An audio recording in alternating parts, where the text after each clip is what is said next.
평생 자식 위해 아끼고 모았습니다. 기쁜 마음으로 전 재산을 줬죠. 그런데 돈을 받은 순간 자식이 변했습니다. 연락이 뜸해지고 찾아오지도 않고 심지어 돈 다 썼다며 또 달라고 합니다. 내가 이렇게까지 해줬는데 왜 이렇게 됐지?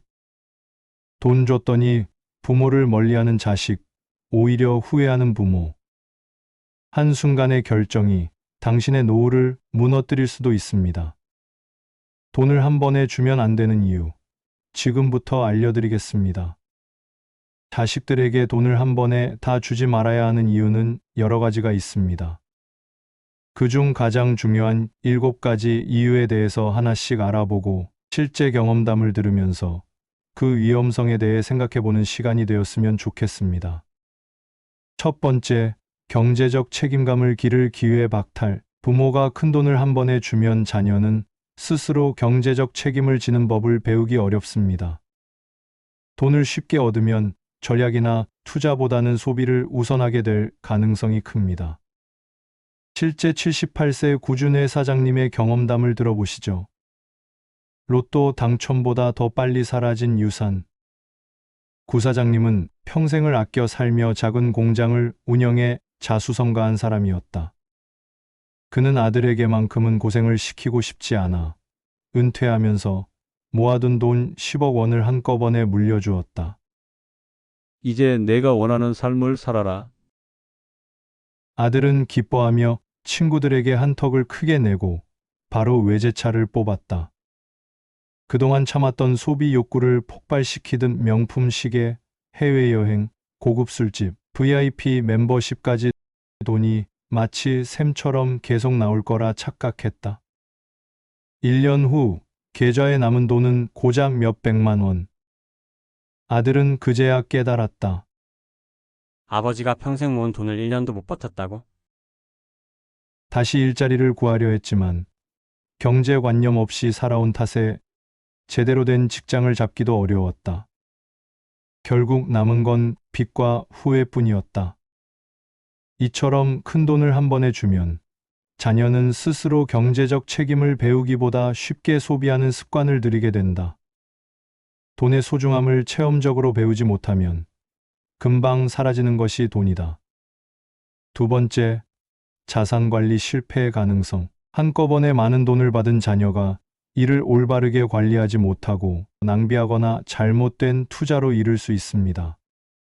재산이 한순간에 줄어들면 부모가 의도했던 경제적 안정이 오히려 무너질 수도 있습니다. 실제 67세 박춘옥님의 경험담을 들어보시죠. 주식으로 한 방에 날아간 유산. 박 여사님은 평생 검소하게 살면서 번 돈으로 아파트 2채를 마련했다. 은퇴를 앞둔 그녀는 아들에게 말했다. 이제 너도 가장이니 내 이름으로 아파트 한 채를 넘겨줄게. 이걸 잘 관리하면 평생 걱정 없을 거야. 예상치 못한 거에게 유산을 받은 아들은 처음엔 감사했다. 하지만 곧 주변 사람들의 말에 흔들리기 시작했다. 요즘 부동산보다 주식이 대세야. 저 기업 곧 주가 2배로 뛴대. 내가 가만히 있으면 돈이 불어나겠어? 투자를 해야지. 아들은 돈이 돈을 번다는 말에 혹해 아파트를 담보로 대출까지 받아 주식 투자에 뛰어들었다. 처음엔 몇 번 수익을 내며 자신감이 붙었다. 하지만 전문가도 감당하기 어려운 시장에서 초보자가 오래 살아남긴 힘든 법. 어느 날 경제 위기가 닥치면서 투자한 주식이 반토막이 났다. 괜찮아. 조금만 버티면 다시 오를 거야. 하지만 상황은 나아지지 않았고 결국 그는 추가 대출까지 받아 무리한 투자에 나섰다. 결과는 1년 만에 아파트는 은행에 넘어갔고 남은 건 빚뿐이었다. 어머니가 평생 일에 마련한 걸 내가 한순간에 날려버렸어. 그제야 그는 깨달았다. 돈을 버는 것도 중요하지만 지키는 건 더 어렵다는 걸. 하지만 이미 모든 걸 잃고 난 뒤였다. 부모가 남겨준 유산이 오히려 자녀의 삶을 망치는 독이 될 수도 있다. 돈을 주는 것보다 그것을 관리하는 법을 가르치는 것이 훨씬 더 중요하지 않을까? 세 번째, 가족 갈등, 유발 가능성. 형제들 간의 불공평한 분배로 인해 다툼이 생길 수 있습니다. 돈을 미리 다 준 경우 부모가 나중에 경제적으로 어려움을 겪을 때 자녀들이 도움을 거부할 수도 있습니다. 실제 68세 김성현 씨의 경험담을 들어보시죠. 형제가 남이 되는 순간 김 씨는 두 아들을 키우며 평생 허리띠를 졸라맸다. 어렵게 모은 돈 5억 원을 은퇴하면서 나눠주기로 했다. 나는 건강할 때 너희에게 미리 재산을 나눠주는 게 맞다고 생각한다. 큰아들에게 3억, 작은아들에게 2억을 줬다. 장남이 부모님을 더 자주 챙겨왔고 결혼해서 아이들도 있었기 때문이다. 하지만 이 돈이 형제 사이를 갈라놓을 줄은 몰랐다. 왜 형이 더 받아? 작은아들은 불만을 품기 시작했다. 형이 결혼했다고 돈을 더 받는 게 말이 돼. 네가 부모님 집에서 얼마나 신경 썼는데. 큰아들도 맞받아쳤다. 형제 사이의 감정은 점점 틀어졌고 결국 말도 섞지 않는 사이가 되었다. 부모님이 어려워지자 자식들은 외면했다. 몇 년 후 김 씨 부부는 건강이 악화되며 병원비 부담이 커졌다. 남은 돈이 빠르게 줄어들었고 결국 두 아들에게 도움을 요청했다. 아들아, 병원비가 너무 부담되는데 조금 도와줄 수 있겠니? 큰아들은 난처한 표정을 지었다. 아버지, 저도 애들 키우느라 빠듯해서요. 작은아들은 차갑게 말했다. 이미 받을 돈 다 줬잖아요. 저보고 어떻게 하라는 거예요? 결국 김 씨 부부는 노후 자금 없이 힘겹게 살아가야 했다. 자식들이 싸우지 말라고 미리 나눠줬던 돈이 오히려 가족을 갈라놓고 자신들의 노후까지 위태롭게 만든 것이다. 부모가 자녀에게 돈을 미리 다 주는 것이 항상 좋은 선택은 아니다. 형제 간의 갈등을 피하려면 공정한 분배 기준을 명확히 해야 하고 부모 자신도 나중을 대비한 안전장치를 남겨둬야 한다. 네 번째, 부모 자신의 노후 대비 부족. 부모가 노후 대비 없이 모든 재산을 자녀에게 넘기면 예상치 못한 병원비나 생활비 문제로 어려움을 겪을 수 있습니다. 자녀들이 부모를 충분히 지원하지 않을 수도 있습니다.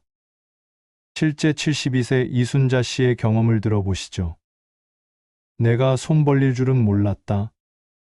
이순자 씨는 평생 아끼고 모아집한 채와 적금 1억 원을 마련했다. 자식들에게 부담 주고 싶지 않아 몇 년 전 큰아들에게 말했다. 엄마가 가진 거 다 정리해서 너희한테 미리 줄게. 나중에 유산 싸움 같은 건 없었으면 좋겠어. 큰아들에게는 집을, 작은아들에게는 현금을 주고 자신은 남은 연금으로 소박하게 살면 될 줄 알았다. 그런데 뜻밖의 일이 닥쳤다. 갑작스럽게 건강이 나빠지면서 병원 신세를 지게 됐다. 연금만으로는 병원비를 감당할 수 없었고 결국 자식들에게 도움을 요청했다. 아들아, 병원비가 너무 부담된다. 조금만 도와줄 수 있겠니? 큰아들은 머뭇거리며 말했다. 엄마, 요즘 집값도 떨어지고 애들 학원비도 많아서 힘들어. 작은아들은 더 냉정했다. 엄마, 제 결혼 자금으로 주신 돈 다 썼어요. 저도 빠듯해요. 이순자 씨는 그제야 깨달았다. 내가 자식들을 너무 믿었구나. 결국 그녀는 병원비를 감당하지 못해 요양병원 대신 작은 고시원방에서 지내야 했다. 자식들에게 미리 다 준 돈을 되돌려받을 수도 없었고 도움을 요청하기도 어려웠다. 부모의 노후 대비 없이 자녀에게 재산을 모두 주는 것은 위험하다. 아무리 믿음직한 자식이라도 본인의 삶이 힘들어지면 부모를 챙기기 어려울 수 있다. 노후에는 내 몫의 안전장치를 반드시 남겨둬야 한다. 5번째, 자녀의 인생 계획 변화 가능성. 많은 돈을 갑자기 받으면 자녀가 일을 그만두거나 인생의 목표를 잃어버릴 수 있습니다. 성취감 없이 돈을 쓰다 보면 삶의 의미를 잃고 방황할 가능성이 높아집니다. 실제 35세 박준호 씨의 경험담을 들어보시죠. 아무것도 안 해도 되는 삶, 그런데 행복할까? 박준호는 한때 야망이 넘치는 사람이었다. 스타트업을 창업하려고 퇴사까지 감행했고, 낮에는 아르바이트를 하며 밤에는 사업 구상을 했다. 그러던 어느 날 아버지가 말했다. 아들, 내가 고생하는 걸 보니 마음이 아프다. 아버지가 평생 모은 돈 10억 원 미리 너한테 줄 테니 편하게 살아라. 준호는 처음엔 감사했다. 경제적 고민이 사라지자 가슴이 뻥 뚫린 기분이었다. 이제 고생 안 해도 되겠네. 처음엔 하고 싶은 걸 마음껏 했다. 해외여행을 떠나고 좋은 차도 사고 친구들에게 한턱도 자주 냈다. 돈 걱정 없으니까 당분간은 좀 쉬어야지. 하지만 몇 달이 지나자 이상한 기분이 들기 시작했다. 목표를 잃은 삶. 아침에 늦잠을 자고 하루 종일 유튜브를 보다가 밤늦게까지 게임을 했다. 더 이상 일할 필요도, 목표를 가질 필요도 없었다. 원래 이렇게 살고 싶었는데 왜 재미가 없지? 점점 무료함이 찾아왔다. 친구들은 각자 바쁜 삶을 살았고, 자신의 하루는 반복되는 소모적인 생활이었다. 결국 2년 만에 돈은 점점 줄어들었지만 다시 일을 시작할 엄두가 나지 않았다. 취업 시장에서는 이미 경력이 단절된 지 오래였고 창업에 대한 열정도 사라진 지 오래였다. 그때 아버지가 돈을 안 주셨다면 난 지금쯤 내 회사를 운영하고 있었을까? 준호는 뒤늦게 후회했지만 이미 돌아갈 길은 없었다. 쉽게 얻은 돈은 삶의 방향을 잃게 만든다. 돈이 부족해서 힘든 것도 문제지만 돈이 너무 많아서 삶의 의미를 잃는 것도 위험하다. 부모가 자녀를 돕고 싶다면 돈보다 경험과 지혜를 전수하는 것이 더 값진 선물이 아닐까? 6번째, 더 받을 수 있다는 기대감 형성. 한 번 큰 돈을 주면 자녀는 계속해서 부모에게 기대하게 될 수 있습니다.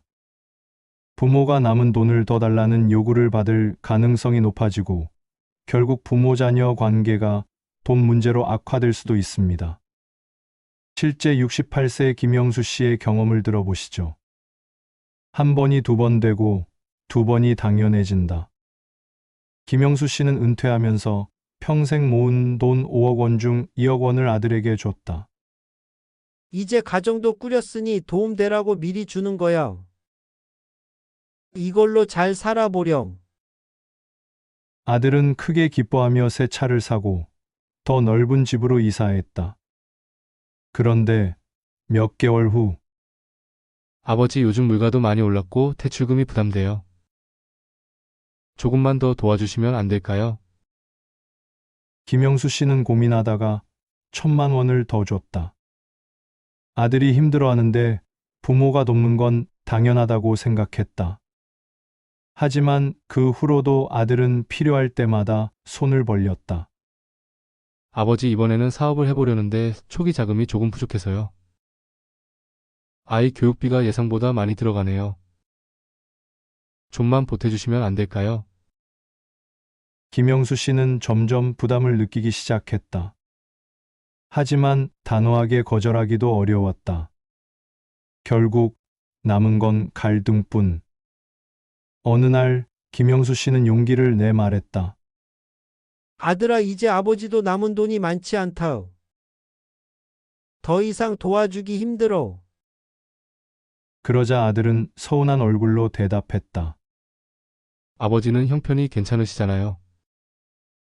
저한테만 짜게 구시는 거예요.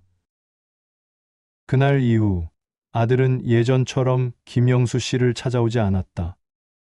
돈이 오갈 때는 자주 연락하던 아들이었지만 이제는 명절에도 얼굴 보기가 어려웠다. 내가 도와주려 했던 게 결국 아들과의 거리만 벌린 걸까? 한 번만이 계속이 된다. 처음에는 부모의 도움을 고마워하지만 시간이 지나면 당연하게 여길 수도 있다.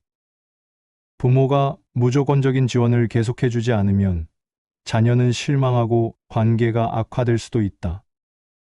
도움을 주는 것도 중요하지만 자녀가 경제적으로 독립할 수 있도록 돕는 것이 진짜 부모의 역할이 아닐까?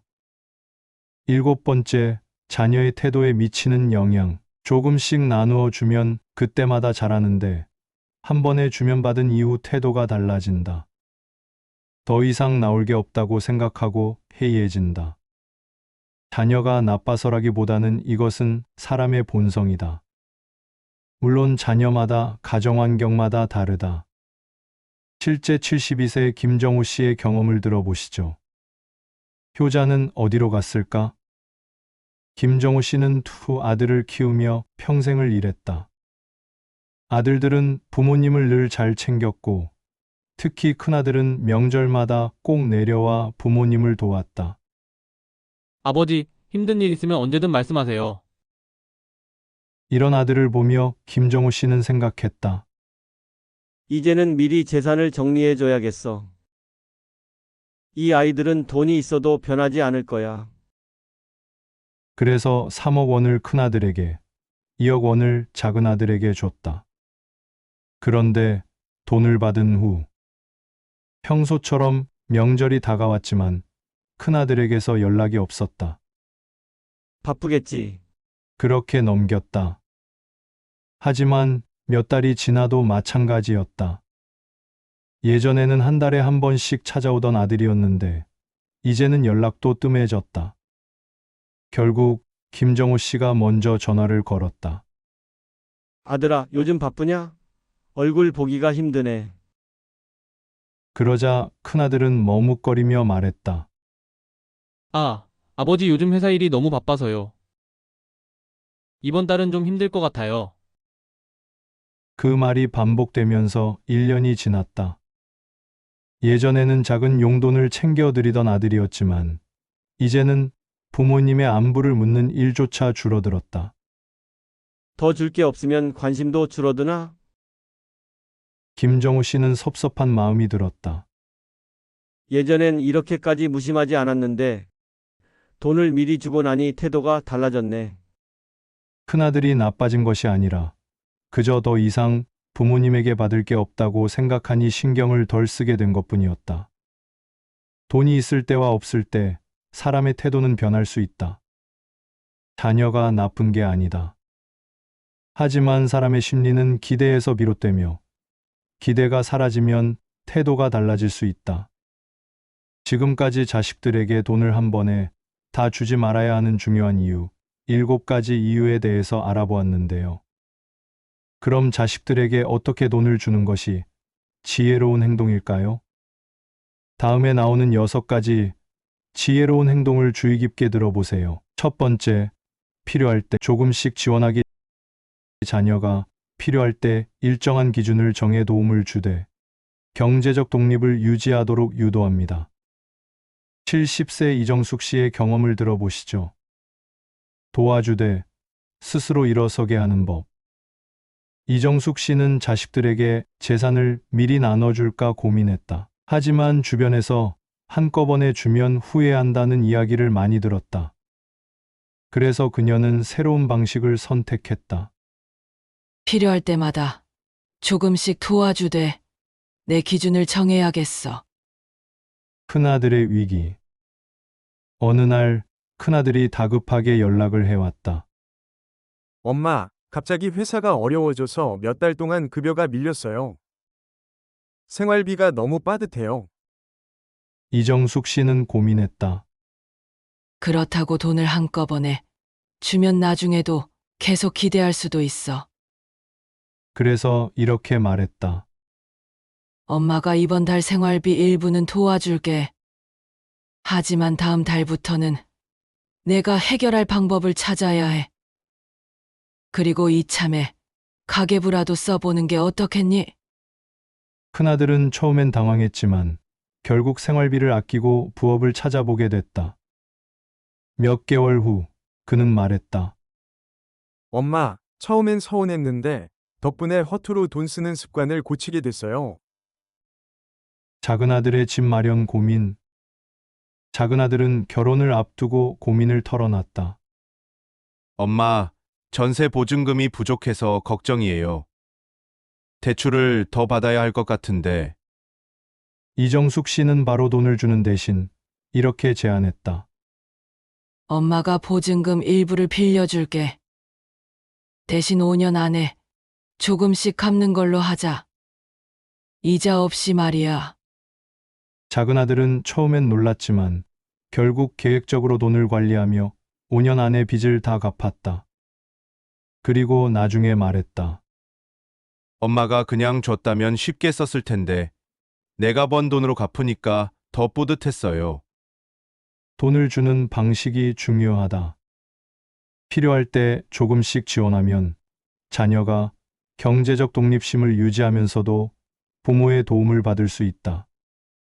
무조건 주는 것이 아니라 스스로 해결할 기회를 주는 것이 진짜 부모의 지혜 아닐까? 두 번째, 자녀의 재정 교육하기. 돈을 관리하는 법을 가르쳐 스스로 자산을 지킬 수 있도록 합니다. 실제 68세 최영길 씨의 경험을 들어보시죠. 돈을 관리할 줄 모르면 결국 남는 게 없다. 최영길 씨는 평생 절약하며 모은 돈이 있었다. 그는 고민했다. 이 돈을 그냥 물려주는 게 맞을까? 아니면 먼저 돈을 다루는 법을 가르쳐야 할까? 그래서 그는 아들 민수에게 직접 재정 교육을 해보기로 했다. 돈은 쓰는 거지 뭘 배워요? 어느 날 민수가 넌지시 말했다. 아버지 친구들은 다 차도 사고 좋은 곳에서 살던데 저도 좀 도움을 받을 수 있을까요? 최영길 씨는 돈을 바로 주는 대신 제안을 했다. 좋아, 너한테 1천만 원을 줄 거다. 하지만 그냥 주는 게 아니야.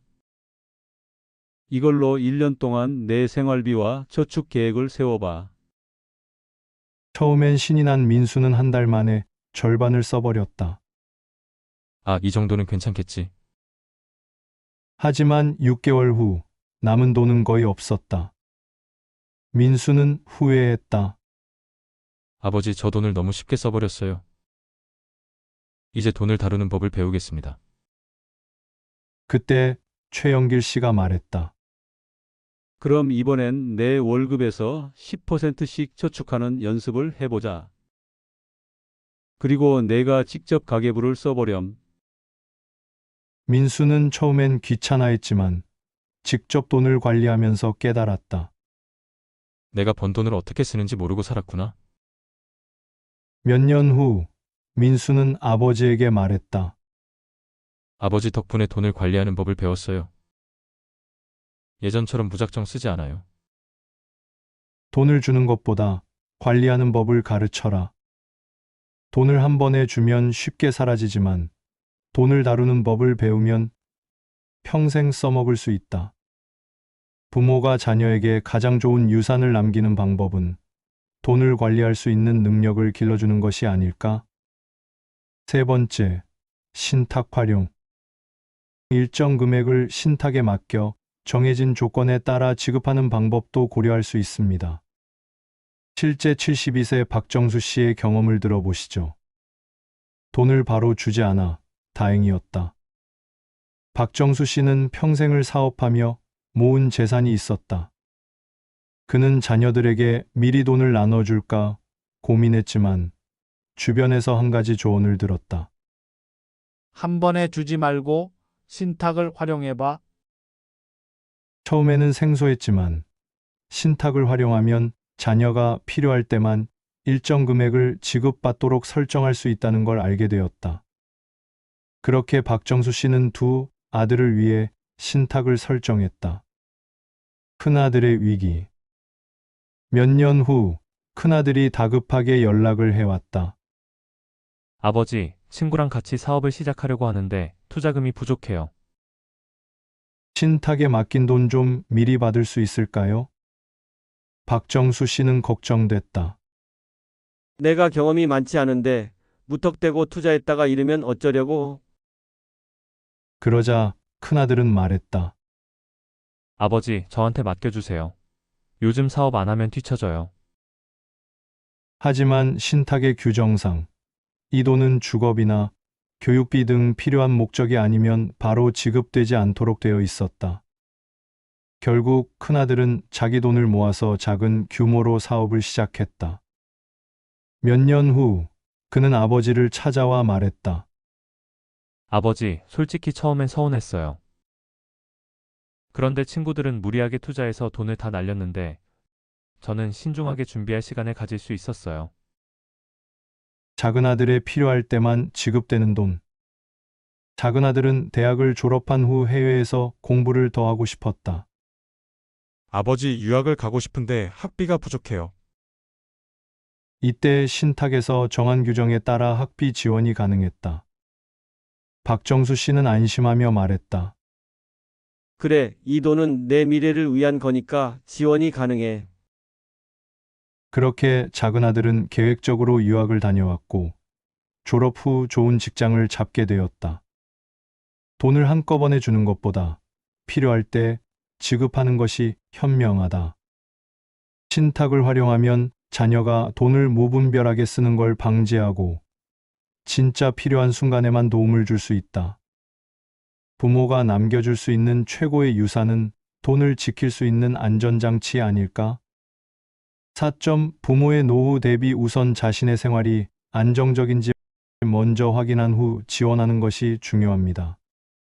실제 75세 김순자 씨의 경험을 들어보시죠. 자식 먼저 챙기다 결국 손 벌리게 됐다. 김순자 씨는 남편과 함께 작은 가게를 운영하며 평생을 알뜰하게 살아왔다. 그녀의 가장 큰 자랑은 두 아들이었고 내가 힘들어도 자식만 잘 되면 된다 라는 마음으로 살았다.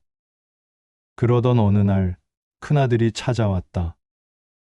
엄마, 전세금이 너무 부족해요. 지금이 집 살 기회라는데 조금만 도와주세요. 김순자 씨는 망설였지만 결국 평생 모은 노후 자금에서 1억 원을 건넸다. 그래, 엄마가 도와줄 테니 잘 살아라.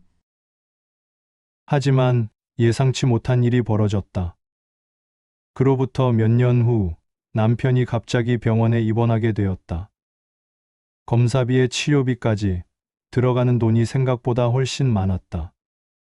김순자 씨는 큰아들에게 전화를 걸었다. 아들아, 엄마가 좀 급해서 그러는데 혹시 돈을 조금만 빌려줄 수 있겠니? 하지만 돌아온 대답은 차가웠다. 엄마, 저도 대출금 갚느라 빠듯해서 당장은 힘들어요. 작은 아들에게도 연락했지만 저도 요즘 애 키우느라 돈 쓸 일이 많아서요. 결국 김순자 씨는 고민 끝에 가게를 정리하고 작은 월세방으로 이사해야 했다. 부모의 노후가 먼저다. 김순자 씨는 뒤늦게 깨달았다.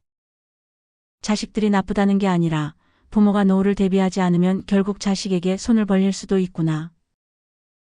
자녀를 돕는 것은 중요하지만 부모가 자신의 생활이 안정적인지 먼저 확인하는 것이 더 중요하다.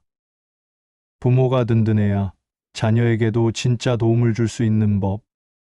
5번째, 자녀의 요청에만 지원하기. 자녀가 필요해 보일 때 먼저 주기보다는 자녀가 필요하다고 말하고 요청할 때 도움을 주면 자녀가 돈을 받을 때 고마워할 수 있다. 실제 70세 박영숙 씨의 경험을 들어보시죠. 엄마, 미안해요. 그때는 몰랐어요. 박영숙 씨는 남편과 함께 평생을 열심히 살아왔다.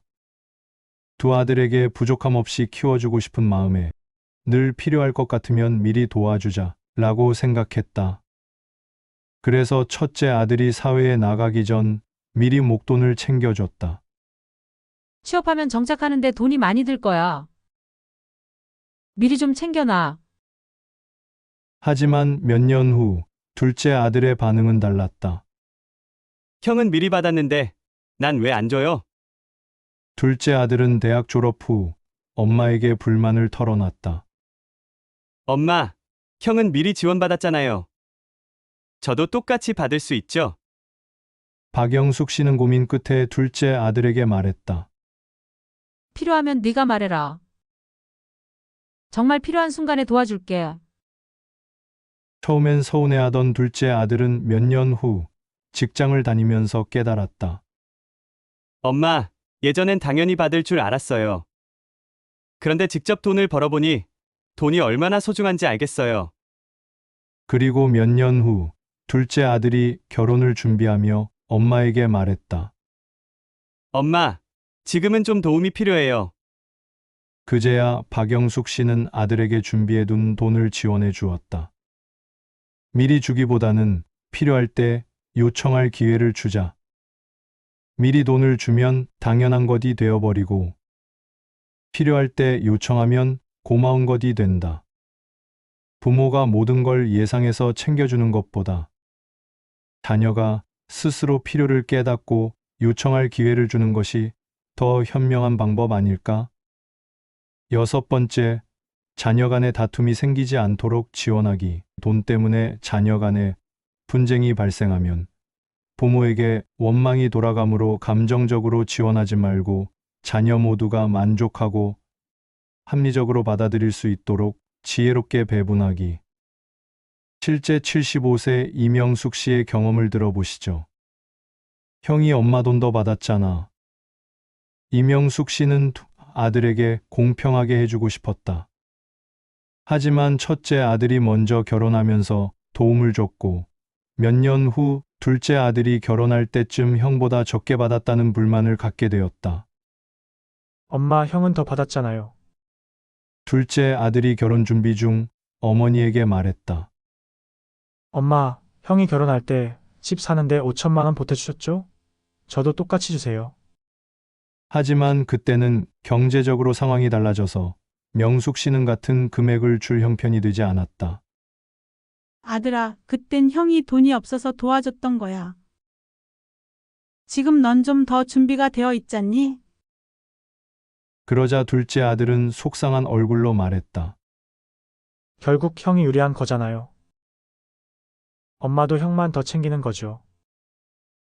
결국 형제 사이가 서먹해졌고 부모에게 서운한 감정을 갖게 되었다.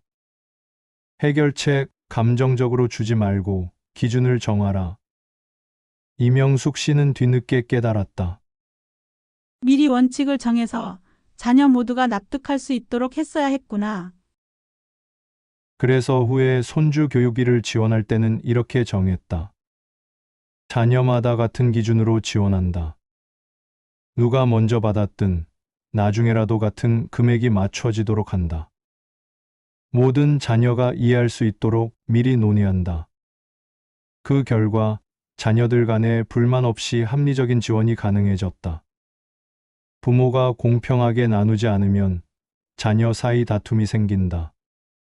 돈은 가족을 가깝게 만들 수도 있지만 잘못 나누면 가족을 멀어지게 만들 수도 있다. 감정적으로 지원하기보다 미리 원칙을 세우고 합리적으로 배분하는 것이 부모의 지혜 아닐까? 그렇습니다.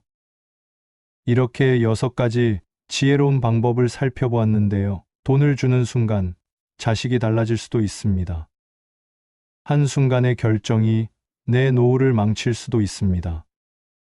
돈을 주는 건 쉽습니다. 하지만 다시 돌려받을 순 없습니다. 사랑한다면 돈이 아니라 지혜를 주세요. 잘못 준 돈은 가족을 갈라놓고 잘 준 돈은 가족을 지켜줍니다. 이제 선택은 여러분의 몫입니다. 과연 여러분은 어떻게 하시겠습니까? 댓글로 자유롭게 의견을 남겨주세요. 구독과 좋아요는 영상 제작에 큰 힘이 됩니다. 시청해 주셔서 감사합니다.